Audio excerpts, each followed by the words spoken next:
অপরাজিত থেকে champions trophy জিতল ভারত। রোহিত শর্মারা জেতার পরেই শুভেচ্ছা বার্তা পাঠালেন দেশের প্রধানমন্ত্রী নরেন্দ্র মোদী, রাষ্ট্রপতি দ্রৌপদী মুর্মু এবং এই রাজ্যের মুখ্যমন্ত্রী মমতা বন্দ্যোপাধ্যায়। দলের প্রত্যেকের প্রশংসা করলেন তারা। রোহিতরা শুভেচ্ছা বার্তা পেলেন দেশের বিভিন্ন ক্ষেত্রের খ্যাতনামীদের কাছ থেকে। ভারত চ্যাম্পিয়ন হওয়ার পর এক্স মাধ্যমে প্রধানমন্ত্রী মোদী লেখেন, একটা অসাধারণ খেলা, একটা অসাধারণ ফল। আইসিসি চ্যাম্পিয়ন্স ট্রফি দেশে নিয়ে আসায় ক্রিকেট দলকে নিয়ে গর্বিত। গোটা প্রতিযোগিতায় সকলে দুর্দান্ত ক্রিকেট খেলেছে। এই সাফল্যের জন্য দলের প্রত্যেককে অনেক শুভেচ্ছা। পিছিয়ে থাকেননি দেশের রাষ্ট্রপতি দ্রৌপদী মুর্মু। তিনি সমাজ মাধ্যমে লেখেন, আইসিসি চ্যাম্পিয়ন্স ট্রফি জেতার জন্য ভারতীয় দলকে হৃদয় থেকে শুভেচ্ছা। ভারত একমাত্র দল যারা 3বার এই প্রতিযোগিতা জিতল। এই ইতিহাস তৈরি করার জন্য দলের ক্রিকেটার ম্যানেজমেন্ট সাপোর্ট স্টাফদের ধন্যবাদ।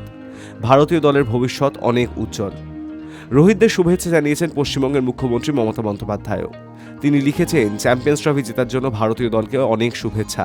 টান টান ফাইনাল হলো। আমাদের ছেলেরা কঠোর মানসিকতা ও ধারাবাহিকতার পরিচয় দিয়েছে। তার ফলেই আমরা চ্যাম্পিয়ন্স ট্রফি জিতেছি। ভারতীয় দলকে শুভেচ্ছা জানিয়েছেন এই রাজ্যের বিরোধী দলনেতা শুভেন্দু অধিকারীও। তিনি লেখেন, কি দুর্দান্ত জয়, ভারতীয় দলের কি দুর্দান্ত কৃতিত্ব।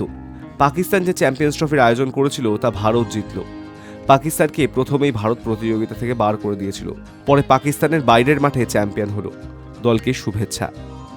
High news network.